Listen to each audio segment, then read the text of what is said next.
Welcome to special debate. This is Satish. Student వీసాలకు Trump break పడుతోంది. ఇక భారత విద్యార్థులకు అమెరికా వీసా కష్టమేనా? ట్రంప్ను విమర్శిస్తే స్టూడెంట్ వీసా రాదా? సోషల్ మీడియా వెట్టింగ్ స్క్రీనింగ్ అంటే ఏంటి? ఇప్పటికే అక్కడ చదువుతున్న విద్యార్థుల సంగతి ఏంటి?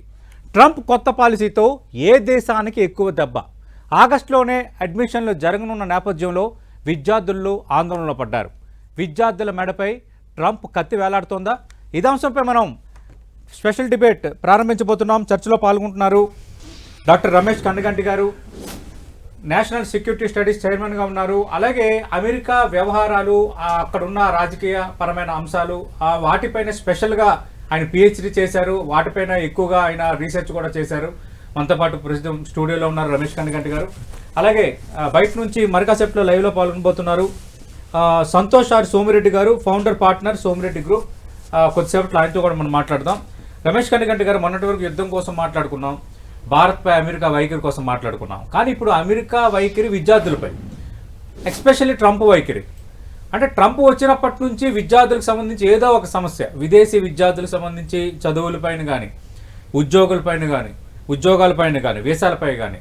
ఇప్పుడు కొత్తగా ఏం చేశాడు? విద్యార్థి వీసాలకు అపాయింట్మెంట్ నిలిపేయాలని అన్ని అమెరికా రాయబార కార్యాలయాలకు ఆయన ఇన్ఫర్మేషన్ ఇచ్చాడు. మరి దీని ఇంపాక్ట్ ఏం కాబోతుంది? అసలు ఈ సోషల్ స్క్రీనింగ్, వెట్టింగ్ అని అంటున్నారు, ఏం జరగబోతోంది? ఇక అమెరికాలో చదవటం కష్టమైనా ఇంకా ఆ డాలర్ డ్రీమ్స్ అంటారు కదా, అవి కలలు కనడం మానేయాలా? సో సతీష్ గారు, చాలా ఇంపార్టెంట్ ఇంట్రడక్షన్ ఇచ్చారు మీరు. United States of American president Donald Trump ఎప్పుడైతే వైట్ హౌస్లోకి వచ్చాడో, ఆర్థికంగా, రాజకీయంగా, సామాజికంగా, విద్యాపరంగా, వ్యాపారపరంగా భూప్రకంపనలు, the tremors, the political tremors, the education, immigration tremors, tariff tremors, and more than anything else, so much of uncertainty, అనిశ్చిత పరిస్థితి. అంటే ఎప్పుడు ఏమవుద్దా అన్న టెన్షన్ ఒకటి ఉంది. ముఖ్యంగా సతీష్ సార్, 10 టీవీ సాక్షిగా మీకు మాట చెప్పాలనుకుంటున్నా. 10 టీవీ సమక్షంలో మీరు సీనియర్ జర్నలిస్ట్గా ఉన్నారు కదా, 3 లక్షల మంది భారతీయ విద్యార్థులు అమెరికాలో చదువుకుంటున్నారు. 3 lakhs అంటే 2,75,000 నుంచి 3 లక్షల మంది ఉన్నారు. United states India education foundation plus మిగతా, నేను అమెరికన్ స్టడీస్లో డాక్టరేట్ చేశాను కాబట్టి మిగతా సోర్సెస్ అన్నిటి నేను క్రోడీకరించి చెప్తున్నా. ఏదో పేపర్లో చదివి సోషల్ మీడియాలో చూసి నేను అనాలిసిస్ ఇవ్వడానికి 10 టీవీ స్టూడియోకి రాను. మీకు తెలుసా విషయం? I am a qualified PhD in American studies from Delhi Jawaharlal Nehru University. American government politics మీద పరిశోధన, రీసెర్చ్ చేస్తున్న వాడిగా ఒక డాక్టరేట్గా చెప్తున్నాను. దెర్ ఆర్ అబౌట్ 2.75 lakh, అంటే 2,75,000 నుంచి about 3 lakh Indian students studying in the United States of America as of now in 2025 May 29th. This is the data. Okay, you know how much of money మనం ఎంత డబ్బులు ఇస్తున్నామో తెలుసు American గవర్నమెంట్కి, American యూనివర్సిటీస్కి అక్కడ చదువుతున్నందుకు అక్షరాల 3,74,974 లక్షల కోట్లు. సార్ నేను చెప్పింది లక్షల కోట్లు. ఓకే, అంటే ఆల్మోస్ట్ 4 lakh crores. 3 లక్షల మంది కలిపి 4 లక్షల కోట్ల ఫీజులు కడుతున్నాం మనం. ఓకే, మీరు అమెరికాలో చదువుతున్న అందుకు ట్యూషన్ ఫీజు అంటారా, యూనివర్సిటీ ఫీజు అంటారా, మనం అక్కడ బతకటానికి కావాల్సిన ఖర్చులు అంటారా, ఫ్లైట్ టికెట్స్ అంటారా, లేకపోతే వీసా ఫీజులు అంటారా, ఇంకా అక్కడ ఉండటానికి సంబంధించిన డార్మిటరీ ఫీజులు అంటారా, A to Z living in the United States of America, studying in the United States of America by these 3 lakh Indian students, 3 లక్షల మంది భారతీయ విద్యార్థులు, ఆల్మోస్ట్ 4 లక్షల కోట్ల రూపాయలు ఒక సంవత్సరానికి. నేను చెప్పేది ఒక ఏడాదికి. ఇది మనం మనం ధనవంతులు చేస్తున్న పరిణామ క్రమం. నేను 10 టీవీ ద్వారా తెలుగు రాష్ట్రాల్లో ఉన్న మన తెలుగు తల్లిదండ్రులకి, అంటే పేరెంట్స్కి, అమెరికా వెళ్ళి పంపిద్దాం అనుకుంటున్నా మీకు నేను ఒకటి అడుగుతున్నా. ఇన్ని లక్షల కోట్లు పెట్టి అమెరికాని ధనవంతమైన దేశంగా చేయాల్సిన అవసరం మనకుందా? భారతదేశంలో మెరుగైన క్వాలిటీ ఎడ్యుకేషన్ ఇన్స్టిట్యూషన్స్ ఉన్నాయా లేవా? ఉంటే అమెరికా వెళ్తాం అనేది అంత నెసెసిటీ అయితే మరి అమెరికాలో చదువుతున్న ప్రతి ఎంఎస్ చేసిన ప్రతి స్టూడెంట్కి జాబ్ వస్తుందా? రావటం లేదు. అమెరికాలో ఉండటం మూలాన అందరికీ డాలర్ డ్రీమ్స్ నెరవేరుతున్నాయా? నెరవేరట్లేదు. అలా అని అమెరికా వెళ్లకుండా ఉండాలా? అది కూడా కరెక్ట్ కాదు. Anything extreme is bad. You need to have a మధ్య మార్గం, బ్యాలెన్స్ ఉండాలి. బ్యాలెన్స్ ఏంటంటే సతీష్ సార్, ఇదివరకు మీరు చాలాసార్లు నన్ను అడిగారు సార్, నేను చెప్తున్నా. అవును, స్కాలర్షిప్స్ ద్వారా అమెరికా వెళ్ళి చదువుకుంటే అమెరికాని ధనవంతం చేయాల్సిన అవసరం లేదు. మనం పైగా వాళ్ళ డబ్బులతో మనం మనం మనం మనం గెటాన్ అవ్వచ్చు, మనం మంచి పొజిషన్కి వెళ్ళొచ్చు. అందరికీ స్కాలర్షిప్స్ రావు, ఆ విషయం నాకు తెలుసు. కానీ ఎంసెట్కి, ఐఐటికి, నీట్కి, జేఈకి, సివిల్ సర్వీసెస్కి ఎంత సీరియస్గా ప్రిపేర్ అవుతారో మన స్టూడెంట్స్, అందుట్లో 10% సీరియస్నెస్ కూడా అమెరికా కానీ వేరే యూరోపియన్ కంట్రీస్ కానీ వెళ్ళి చదువుకోవడానికి సంబంధించిన స్కాలర్షిప్స్ రిటర్న్ టెస్ట్ మీద కానీ ఇంటర్వ్యూల మీద కానీ మన వాళ్ళు దృష్టి పెట్టరు. అంటే కరెక్షన్ మనలోనే ఉంది. Self correction, self introspection, self debate చేసుకోవాలి. తర్వాత అమెరికా వెళ్తాం మనకి. ఇప్పుడు ట్రంప్ ఏం చేశాడు? SPL స్పెల్ టెల్ అంటే స్పెషల్ టెలిగ్రామ్ ద్వారా అమెరికన్ ప్రెసిడెంట్ అయిన డొనాల్డ్ ట్రంప్ వాళ్ళ ఫారెన్ మినిస్టర్, స్టేట్ డిపార్ట్మెంట్ అంటారు అమెరికాలో, విదేశీ వ్యవహారాలు స్టేట్ డిపార్ట్మెంట్ అంటారు. మనకి ఇక్కడ భారతదేశంలో మినిస్ట్రీ ఆఫ్ ఎక్స్టర్నల్ అఫైర్స్ అంటారు. మన మినిస్టర్ ఎవరు? డాక్టర్ జయశంకర్ గారు. అక్కడ అమెరికాలో స్టేట్ డిపార్ట్మెంట్ హెడ్ ఎవరు విదేశీ వ్యవహారాలకి? Marco Rubio. ఆ మార్కో రూబియో ఏం చేశాడు? ప్రపంచంలో ఉన్న 195 దేశాల్లో ఉన్న అమెరికన్ ఎంబసీస్కి, కాన్సులేట్స్కి స్పెల్ టెల్ స్పెషల్ టెలిగ్రామ్ పంపించాడు. ఏమని? ఇక నుంచి ప్రతి స్టూడెంట్ యొక్క ఎవరైతే అమెరికా వచ్చి చదువుకుందాం అనుకుంటున్నారో, not only Indian students, all కి డిజిటల్ ఫుట్ ప్రింట్స్ ని చాలా జాగ్రత్తగా పరిశీలించి, డిజిటల్ ఫుట్ ప్రింట్స్ లో అమెరికా రాజ్యానికి వ్యతిరేకంగా, అమెరికా ప్రెసిడెంట్ ట్రంప్కి వ్యతిరేకంగా, ట్రంప్ అడ్మినిస్ట్రేషన్కి వ్యతిరేకంగా ఎవరు ఎక్కడ మాట్లాడినా, ఎటువంటి సోషల్ మీడియాలో పోస్ట్ పెట్టినా, be it Twitter, Facebook, LinkedIn, any form లో పెట్టినా వాళ్ళకి వీసాలు ఇవ్వద్దు అని పెట్టి, ఇప్పుడు ఏం చేశాడు? వీసా స్లాట్ అపాయింట్మెంట్స్ ముఖ్యంగా ఇండియాలో హోల్డ్ చేసి పెట్టండి. ఇప్పుడు వరకు ఎవరికైతే అపాయింట్మెంట్స్ వచ్చినాయో వీసా కోసం అప్లై చేసుకున్న వాళ్ళకి, ఆ అపాయింట్మెంట్స్ వరకే క్లియర్ చేయండి. ఈ రోజు నుంచి వీసా స్లాట్ అపాయింట్మెంట్స్ అన్ని కాన్సులేట్స్ కి, అన్ని అమెరికన్ ఎంబసీస్ కి, ఇండియన్ స్టూడెంట్స్ కి ఇవ్వద్దు, ఇండియా వరకు అని క్లియర్ గా ఇన్స్ట్రక్షన్స్ వచ్చినవి. దీన్ని బట్టి మనం గమనించాల్సింది ఏంటంటే, మీరు అన్నట్టుగా ఇందాక మీ ఓపెనింగ్ స్టేట్మెంట్, ఒక పక్కన రష్యా యుక్రెయిన్ యుద్ధం, ఇంకో పక్కన ఇజ్రాయెల్ ప్యాలెస్తైన్, ఇంకో పక్కన ఇండియా పాక్, ఇంకో పక్కన చైనా మళ్ళీ కోవిడ్ అని చెప్పి బెల్ట్ అండ్ రోడ్ ఇనిషియేటివ్ ద్వారా ప్రపంచంలో 71 దేశాలకి కొన్ని వందల కోట్ల రూపాయలు అప్పులు ఇచ్చి, వేల కోట్ల రూపాయలు అప్పులు ఇచ్చి, ఆ విధంగా చైనా ఓ పక్కన, అమెరికా తన యుద్ధాలతో తను బిజీగా ఉంది. తర్వాత తన ఫారెన్ పాలసీ, తన defence policy, let's make America great again, MAGA అనే పాలసీ ద్వారా ప్రెసిడెంట్ అయిన మన డొనాల్డ్ ట్రంప్, తర్వాత ఎలాన్ మస్క్, ప్రపంచ కుబేరుడు ఎలాన్ మస్క్, నేను ఇక ప్రెసిడెంట్ ట్రంప్ తో పనిచేయాలని చెప్పి బయటకు వస్తున్నాడు. ఆల్రెడీ ఇచ్చేసాడు, రిజైన్డ్. అంటే డిపార్ట్మెంట్ ఆఫ్ గవర్నమెంట్ ఎఫిషియన్సీ అని ప్రభుత్వ ఖర్చులు తగ్గించి ఒక డిపార్ట్మెంట్ ని క్రియేట్ చేసి ఎలాన్ మస్క్ ని పెట్టారు కదా. నాకు చాలీ కాదు అని చెప్పి ఆయన బయటకు వచ్చాడు. What I'm trying to say, ఈ geo political, geo strategic, geo economic and military issues, యుద్ధాలు, కాన్ఫ్లిక్ట్లు ఒక పక్క, సగటు భారతీయ స్టూడెంట్ అమెరికా వెళ్ళి అమెరికాలో విద్యాభ్యాసం చేసి తర్వాత H1B వీసా తీసుకొని ఉద్యోగం సంపాదించి డాలర్ డ్రీమ్స్ ని, తన జీవన ప్రమాణాలను మెరుగుపరుచుకుంటా వెరీ గుడ్ లైఫ్ స్టైల్ కావాలనేది కదా ఆలోచన. నేను అదే అడుగుతున్నా, ఇది తాత్కాలికమైనా, ఇక భారతీయ విద్యార్థులు ఆశలు వదులుకోవాల్సిందేనా? ఇది 100% ఎఫెక్ట్ పడబోతుంది సతీష్ సార్. ఇది తాత్కాలికమే, ఇది పర్మనెంట్ కాదు. ఎందుకంటే అమెరికా కూడా ఇంత ఆదాయాన్ని వదులుకోదు. ఈ తాత్కాలికంగా చేస్తున్నది. ఎందుకు చేస్తున్నారు అంటే దానికి వాళ్ళకి ఒక లెక్క ఉంది. ఏంటి?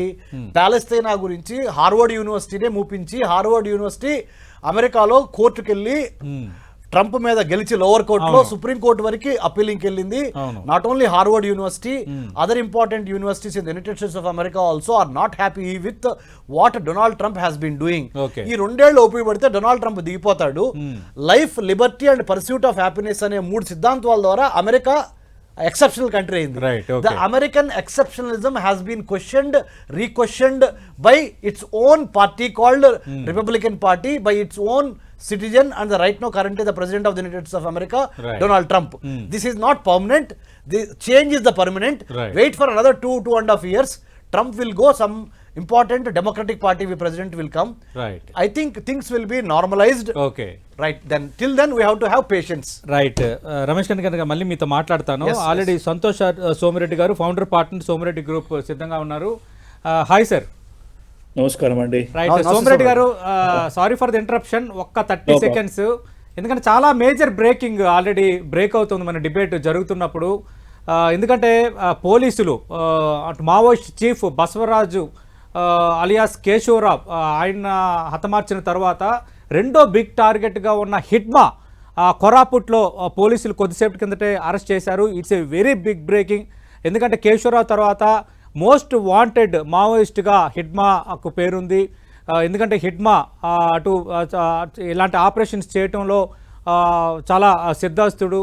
అలాంటి హిడ్మాను కొరాపుట్ పోలీసులు అరెస్ట్ చేశారు. మరి కాసేపట్లో దీనికి సంబంధించిన మరిన్ని అప్డేట్స్ మీకు అందించబోతున్నాను. Back to the present debate subject. Right. Santosh R Somireddy garu, భారతీయ విద్యార్థులకి ట్రంప్ నిర్ణయాల ఎఫెక్ట్ ఎంతవరకు ఉండే అవకాశం ఉంది సార్? అక్కడ ఉన్న వాళ్ళకి it is not affecting them. Okay, కాకపోతే మొన్న ఐస్ ఇష్యూ చేసిన మెమో ప్రకారము anyone whose visa has been revoked their service could be terminated. Right. కాకపోతే అది ఎప్పుడు ఇంప్లిమెంట్ చేస్తారనేది ఇంకా తెలియదు.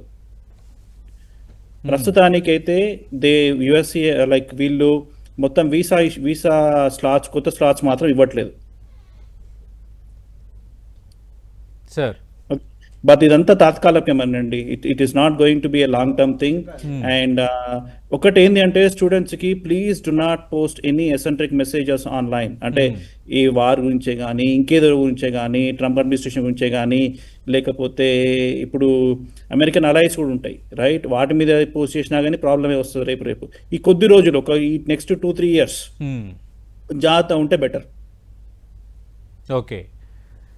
అంటే దీని ఇంపాక్ట్ ఎలా ఉండొచ్చు సార్? ముందు నుంచి కూడా ట్రంప్ వచ్చినప్పటి నుంచి విద్యార్థుల మెడపైన కత్తి వేలాడుతూనే ఉంది ఏదో ఒక రూపంలో. అటు వీసాల విషయంలో అభ్యంతరాలు, తర్వాత ఇప్పుడు ఈ సోషల్ మీడియా వెట్టింగ్ స్క్రీనింగ్ అంటారు.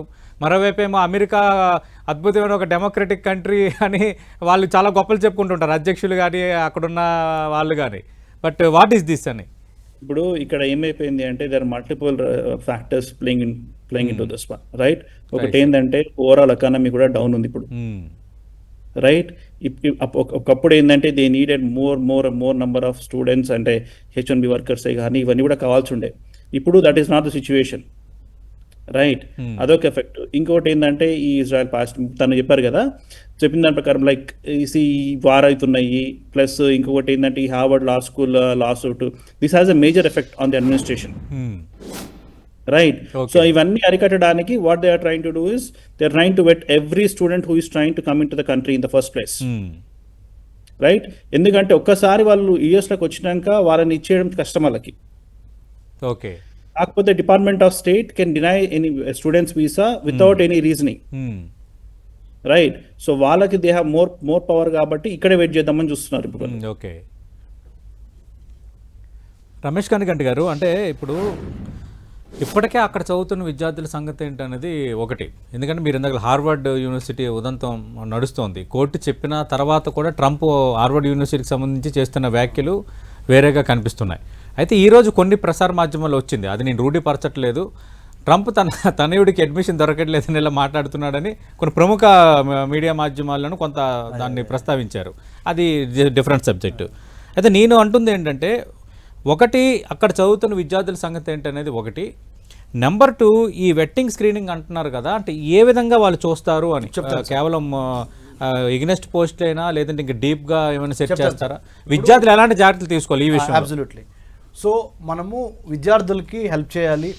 అమెరికా వెళ్ళి చదువుకుందాం అనుకుంటున్న మన తెలుగు వాళ్ళకి కానీ మన ఇండియన్ స్టూడెంట్స్కి కానీ హెల్ప్ చేయాలి. కాబట్టి నేను కొన్ని సూచనలు సలహాలు ఇస్తానండి. సోషల్ మీడియా మానిటరింగ్ యూనిట్స్ ప్రతి గవర్నమెంట్ డిపార్ట్మెంట్లోనూ ఇప్పుడు బై డిఫాల్ట్ ఇదైపోయింది. అంటే ఒక రూల్ అయిపోయింది. ఓకే. అక్కడ దాకా ఎందుకు, any organisation who ever wants to take any employee potential ఎంప్లాయీగా ఒక ఉద్యోగస్తుడిగా తీసుకుంటున్నప్పుడు కూడా సోషల్ మీడియాలో వాళ్ళ యొక్క డిజిటల్ ఫుట్ ప్రింట్స్, వాళ్ళ యొక్క రైటింగ్స్, పోస్ట్లు ఏమేమి పోస్ట్ చేస్తున్నారు అంటే ఏ ప్రభుత్వానికి వ్యతిరేకంగా, ఏ రాజకీయ పార్టీకి ఇదిగా, లేకపోతే అంటే అమెరికాలో అయితే ముఖ్యంగా ట్రంప్ అడ్మినిస్ట్రేషన్ ఇప్పుడు పొలిటికల్గా ప్యాలెస్తైనా ఇష్యూ చాలా బర్నింగ్ ఉందండి. తర్వాత రష్యాకి సపోర్ట్గా ఏమన్నా పోస్టులు పెడుతున్నారా, ప్యాలెస్తైనాకి సపోర్ట్గా ఏమైనా పోస్టులు పెడుతున్నారా, అమెరికా యొక్క అడ్వర్సరీస్ అంటే ఇరాన్కి సపోర్ట్గా ఏమైనా పోస్టులు పెడుతున్నారా, లేదా నార్త్ కొరియా, ఇలా అమెరికాకి సంబంధించిన శత్రు దేశాలకి సంబంధించి ఎవరైతే ఎవరైతే వెళ్ళాలనుకుంటున్నారో, అమెరికాలో చదువుకోవాలనుకుంటున్నారో వాళ్ళు ఈ శత్రు దేశాలు అంటే అమెరికాకి శత్రు దేశాలు నార్త్ కొరియా, ప్యాలెస్తైనా అనండి, నార్త్ కొరియా, ఇరాన్ అనండి, లిబియా అనండి, ఇరాక్ అనండి, లేకపోతే రష్యా అనండి, వీటికి సంబంధించి పాజిటివ్గా మీరు ఏమైనా రాసినా అది అమెరికా చాలా సీరియస్గా పరిగణిస్తుంది. సో అలాంటి పని చేయొద్దు. Number 1, if you wanted to go, మా స్వతంత్రము, మా ఇష్టము, right to speech, right to freedom of expression అన్నప్పుడు మరి అమెరికా కూడా they have they right to say no. వదులుకోవటమే. నీకు అవా కావాలి, బోవా కావాలంటే రెండు దొరకవు, నువ్వే డిసైడ్ చేసుకో. లేదు నేను హ్యాపీగా నా భారతదేశంలోనే ఉంటాను, ఇక్కడే కష్టపడి చదువుకుంటాను, కడుపులో కసితో టాలెంట్తో ఇక్కడి నుంచే బయటకు వస్తాను, ఇక్కడి నుంచి నేను ప్రూవ్ చేసుకుంటాను అనుకుంటే అది నీ ఇష్టం. See, if you wanted to play football, obviously you have to play according to the rules of the game. Right. If you want to play cricket, you have to play cricket rules. Absolutely. No rules ki we should follow. American government yokka rules ki వ్యతిరేకంగా అది right ఓ wrong debate చేసే హక్కు ఉంది నీకు. అవును. కానీ వాళ్ళు ఏం చేయాలనుకున్నా అదే చేస్తారు. సో అదొకటి. అలానే వాళ్ళ నిబంధనలకు వ్యతిరేకంగా మనం వెళ్ళకూడదు, ఎందుకంటే వాళ్ళ దేశం కాబట్టి. అవును. ఇంకోటి ఏంటంటే లెస్బియన్, గే, ట్రాన్స్జెండర్, సెక్షువల్ ఈ యొక్క ప్రిఫరెన్సెస్ ఉన్నాయి, వీటి మీద డొనాల్డ్ ట్రంప్ అంటే రిపబ్లికన్ గవర్నమెంట్ చాలా ఆర్థోడాక్స్గా ఉంటుంది. ఓకే అలాంటి ప్రదర్శనలు కానీ ఏది I support lesbian, I support gay, transgender, bisexual అని రాశారనుకోండి, అది చూసారనుకోండి స్టేట్ డిపార్ట్మెంట్ వాళ్ళు, ఇప్పుడు ప్రెసిడెంట్ ఎవరు, డొనాల్డ్ ట్రంప్. మరి డొనాల్డ్ ట్రంప్కి ఏమైనా రుచించవు కదా, ఆయన ఏమంటాడు, ఓకే హోల్డ్ ఆన్. అంటే అమెరికన్ స్టేట్ డిపార్ట్మెంట్కి ఉన్న visual intelligence, technical intelligence, imagery intelligence, human intelligence, అన్ని ఇంటెలిజెన్స్ని వాడి మీ యొక్క స్క్రీనింగ్ మీరు మీ దేశంలో ఉండగానే అమెరికా చేరుకోబోయే ముందలుగానే ఫిల్టర్ చేసేస్తారు. అమెరికా వచ్చి అమెరికాలో అడ్మిషన్ తీసుకొని ఇక్కడ గందరగోళం చేసి, ఇక్కడ టెంట్ వేసి, ఇక్కడ హర్తాళు చేసి, ఇక్కడ ప్రొటెస్టులు చేసి, మళ్ళీ తలనొప్పి నాకెందుకు, ఎవరిదెవడో use technology, same technology, use technology, take care of their social media history, వాళ్ళ ఇంటెంట్ ఏంటి, వాళ్ళ కంటెంట్ ఏంటి, వాళ్ళ క్యారెక్టర్ ఏంటి, ఇంటెంట్, కంటెంట్, క్యారెక్టర్, ఆ మూడు నాకు సరిపడుతున్నాయా లేవా, అంటే అమెరికన్ ప్రెసిడెంట్ డొనాల్డ్ ట్రంప్ కి సరిపడే విధంగా ఉన్నాయా లేవా, లేకపోతే ఆపేసేయండి అనే విధంగా వెళ్తున్నాయి. So what I request students is, మీరు వెళ్ళిన పని చేసుకోండి, ఫోకస్తో ఉండండి. మీరు అమెరికా వెళ్ళింది అమెరికాలో విద్యాభ్యాసం చేయడానికి మాత్రమే, తర్వాతే pocket money, part time job, pocket money కావాలనుకుంటే అమెరికాలో ఇక్కడ చేయ ఆ పని. అమెరికన్ డిగ్రీ కావాలనుకుంటే అమెరికా వెళ్ళు, ఫోకస్డ్ గా ఉండు, ఒళ్ళు దగ్గర పెట్టుకొని ఆన్లైన్ క్లాసెస్ కాదు ఫిజికల్ గా క్లాసెస్ అటెండ్ అవ్వాలని చెప్తున్నారు. సో ఇంట్లో కూర్చొని మేము చేస్తాం అది అంటే కాదు. సరే, పెద్దలు మన సోమిరెడ్డి సంతోష్ గారు కూడా చెప్తే బాగుంటుంది. ఖచ్చితంగా నెక్స్ట్ అదే అడగబోతున్నాను. మీరు ఇచ్చే సజెషన్స్ ఏంటి సార్? ప్రస్తుతం భారతీయ విద్యార్థులు కానీ మిగతా విదేశీయుల విద్యార్థులు కానీ ఏం చేస్తున్నారు? ఎక్స్క్లూజివ్లీ మన భారతీయ విద్యార్థులకు సంబంధించి మీరు చేసే సూచన ఏంటి? అక్కడికి రావాలనుకున్న వాళ్ళకి, ఆల్రెడీ అక్కడ ఉండి చదువుకుంటున్న వాళ్ళకి. ఎస్, సో రమేష్ గారు చాలా బాగా చెప్పారండి మీరు ఇది. But to add couple of things, right? ఇంకొకటి ఏంటి అంటే వీళ్ళ పిల్లలు కూడా they should not post any eccentric messages. ఇంకొకటి ఏంటి అంటే ఇప్పుడు సమ్ టైమ్స్ ఏం చేస్తారంటే they post messages that looks like as if they are encouraging crime, even if it's for a good reason. For example, ఇప్పుడు ఎవరో ఏదో చేస్తారు, రైట్, వీడిని ఇది చేయాలి అది చేయాలి అని పెట్టి పోస్ట్ చేస్తుంటారు, రైట్? దట్ షోస్ అంటే వాళ్ళ అంటే even though they are doing it for the right, అంటే వాళ్ళు చేసే మొరలీ కరెక్టే కావచ్చు, కానీ it shows the criminal intent. So వాళ్ళు ఏంటంటే ఇటువంటి ఇంటెంట్ ఉన్న వాళ్ళు they could be a like they could be involve in any sort of crime in the country అని చెప్పి కూడా వాళ్ళని కూడా ఇది చేస్తున్నారు ఇప్పుడు. ఓకే, ఇంకొకటి ఏంటి అంటే చాలా మంది ఈ ఆన్లైన్ పోస్టింగ్ చేస్తుంటారు, యూఎస్ వీసా ఇంటర్వ్యూ ఎట్లా ఆన్సర్ చేయాలి, వాళ్ళు ఏం చేశారు, ఇవన్నీ అనేసి అది కూడా అవాయిడ్ చేయండి. ఓకే, బికాజ్ ఎందుకు అంటే you are actually giving information to other people. అది ఎట్లా ఉంటుంది అంటే it looks like as if you are aiding them in obtaining a visa fraudulently. So ఎట్లా చెప్తారంటే మీరు ఇట్లా ఆన్సర్ చేయండి అట్లా ఆన్సర్ చేయండి అని చెప్తారు కదా, అది కూడా డేంజర్. అది ఓకే, ఆల్రెడీ అక్కడ చదువుకుంటున్న విద్యార్థులు ఎలాంటి జాగ్రత్తలు తీసుకోవాలి సార్? చదువుకుంటున్న విద్యార్థులు ఫస్ట్ ఆఫ్ ఆల్ ఇప్పుడు చాలా మటుకు ఈ ఆన్లైన్ పోస్టింగ్ చేస్తుంటారు, ఈ జాబ్స్ అవైలబుల్ ఉన్నాయి, లేకపోతే ఇక్కడ వర్క్ చేయడమే కానీ ఇల్లీగల్ వర్కింగ్ మొత్తం కంప్లీట్లీ ఆపేయాలి. ఓకే, నెక్స్ట్ ఏంటంటే వాళ్ళ వాట్సాప్ గ్రూప్స్ లో ఉంటారు, కొన్ని గ్రూప్స్ లో. ఆ గ్రూప్స్ లో ఏంటి అంటే అన్ని రెజ్యూమే మోడిఫికేషన్ గురించే కానీ లేకపోతే ఈ ఆఫ్ క్యాంపస్ జాబ్స్ గురించే కానీ అవన్నీ ముచ్చట నడుస్తుంటాయి అనమాట. సో అప్పుడు ఏమైతుందంటే ఒక్క క్యాండిడేట్ దొరికినా సరే they will able to pull the information for other students. Right, so better not to be associated with these groups in any way. Okay, అటువంటి గ్రూప్స్ లో మీరు ఉంటే బయటకు వచ్చేసేయండి. ఇంకొకటి చెప్తాను sir, Satish sir, if you permit, last time లేదు కాబట్టి. సంతోష్ సార్ చాలా మంచి పాయింట్స్, చాలా మంచి పాయింట్స్ రేజ్ చేశారు సార్. జస్ట్ అంటే to add what you have said, one American lady professor in brown university, she kept Ayatollah Khomeini, Iranian supreme leader యొక్క literature, ఆయన డిపిలు, ఆయనకు సంబంధించిన ఫోటోగ్రాఫ్స్ని చూస్తుంది అనే ఒక దాంతో ఆమెకు కూడా షోకాజ్ నోటీసులు ఇచ్చారు అమెరికాలో ఉన్న బ్రౌన్ యూనివర్సిటీలో ఉన్న ఒక లేడీ ప్రొఫెసర్. అంటే ఇట్స్ నాట్ ఓన్లీ అంత particular, it's not only about Harvard, it's not only about MIT or University of Southern California at LA, or it is not about premium other top 10 or 20 Ivy League universities అంటారు అమెరికాలో. అక్కడ ఉన్న వాళ్ళే కాదు, everything is being monitored, watched. And then I request our Indian students whoever wants to go to United States of America, so ఒకటే అవసరం తప్పితే అనవసరంగా ప్రస్తుతానికి you don't post anything unnecessary. Be focused, be determined, every setback as a setup for a greater comeback అనే ఒక attitude తో work towards your goal. Right, thank you Santosh R Somireddy గారు, thank you Ramesh Kanniganti గారు. అసలు చాలా సెన్సిటివ్గా, అంటే మనకున్న తక్కువ టైంలోనే విద్యార్థులు ఏ విధంగా ఉండాలి, ఏ తప్పులు చేయకూడదు అన్నది చాలా చక్కగా వివరించారు. మీకు స్పెషల్ థ్యాంక్స్ ఇద్దరికి. స్పెసిఫిక్గా అమెరికా విద్యార్థి వీసాలకు అపాయింట్మెంట్ నిలిపేయటం ఇవన్నీ కూడా కొంత తాత్కాలికమే, ఎవరు ఆందోళన పడాల్సిన అవసరం లేదు. But at the same time America వెళ్ళాలనుకుంటే మాత్రం ఒళ్ళు దగ్గర పెట్టుకుని ఉండాలి, సోషల్ మీడియాలో పిచ్చి పోస్టులు పెట్టకూడదు. అలాగే అమెరికాకు చికాకు తెప్పించే అంశాలు, అమెరికా ద్వైపాక్షిక అంశాలకు సంబంధించి కానీ, అలాగే మేము లెస్బియన్స్కి లేదంటే బైసెక్సువల్స్కి ఇలాంటి వాళ్ళకి సపోర్ట్ చేస్తున్న ఈ తరహా మెసేజ్లు ఎట్టి పరిస్థితుల్లో పెట్టకూడదని చెప్తున్నారు, కొన్ని వాట్సాప్ గ్రూపుల్లో ఉండకూడదని చెప్తున్నారు. కాబట్టి ఖచ్చితంగా వెళ్ళాలనుకున్న విద్యార్థులు, అమెరికాలో చదువుతున్న విద్యార్థులు ఖచ్చితంగా ఇవి పాటించాలి. అది మీకు మంచిది, అందరికీ మంచిది అనేది 10 TV అపీల్ చేస్తున్న అంశం. మీ ఇద్దరికి స్పెషల్ థ్యాంక్స్ సార్.